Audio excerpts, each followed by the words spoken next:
Hello there. Bonsoir.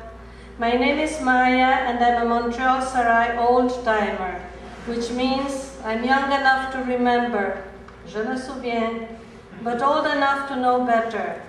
Before I begin reading my poem, I should like to clarify a few misconceptions.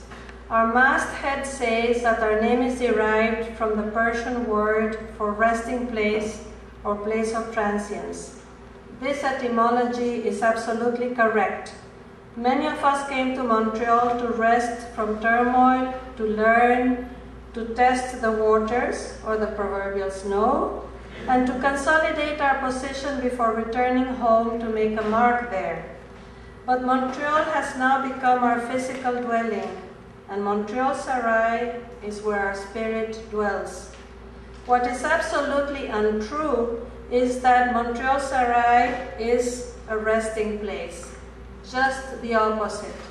It is a space for artistic experimentation, intellectual ferment, political questioning, and the creation of a new paradigm for what it means to be human.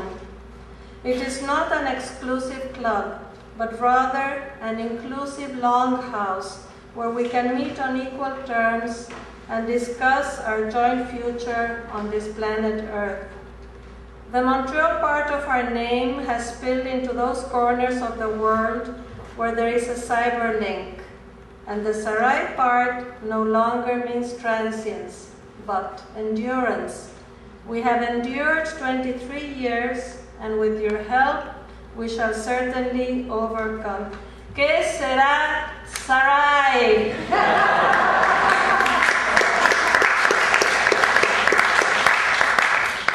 I'll give you a brief background to the poem I'm about to read. This poem refers to a genocide that took place after 1492. The Spaniards conquered Tenochtitlan, the capital of the Aztec Empire, at its zenith. Spanish chronicles marveled at its grandeur, its pyramids, the cleanliness of its streets and the inhabitants, the opulence of its markets, and the lofty beauty of its art. However, the Aztec Empire had become top-heavy and divorced from the people. Its stringent code of conduct was not shared by the Spaniards. Moreover, the Spaniards possessed horses and superior weaponry. But the main reason why the Aztecs were defeated so easily was their belief in the return of the mythical Quetzalcoatl, the plumed serpent. Ancient lore says that he sailed away to return one day with his warriors in the form of white, bearded men. The Spaniards fit the bill and were welcomed with open arms. This sound depicts this clash of civilizations and the demise of a wondrous and mysterious culture which, like Quetzalcoatl, is making a comeback in modern Mexico. A psalm for Quetzalcoatl. Ometecutli, Lord of all dualities, dwelling beyond space, before time, faceless, formless, nameless, the one and the many, the void. You died and were born again and again and again, catapulting the spheres into orbit.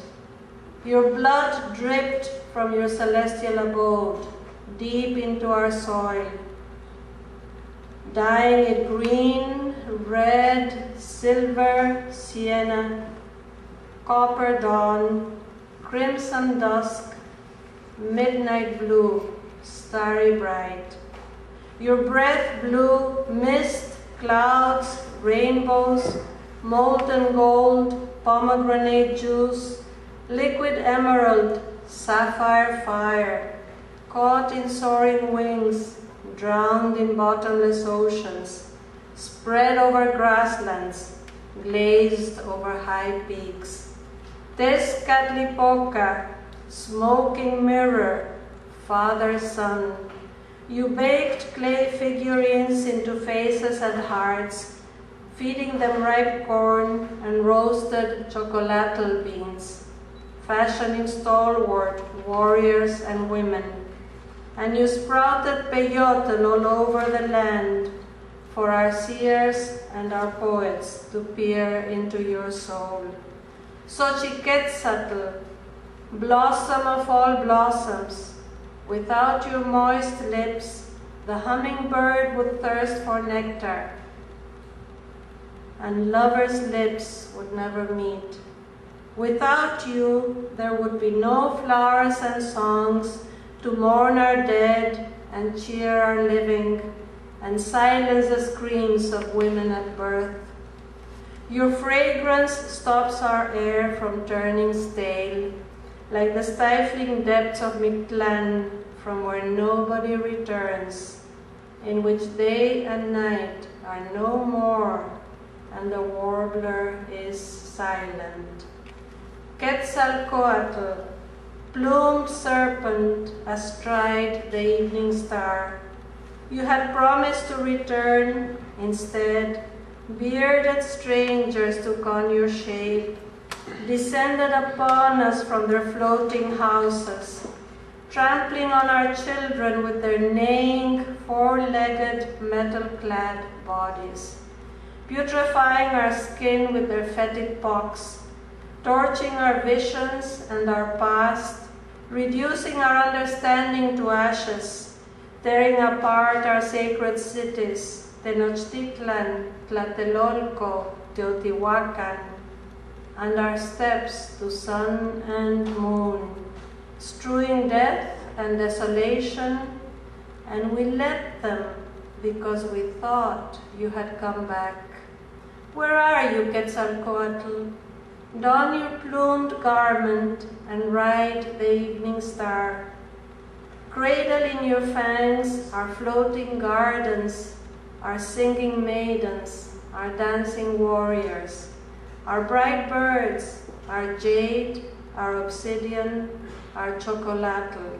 Come back, bite your tail and swallow it, Quetzalcoatl, and close the loop. A new cycle begins. Thank you.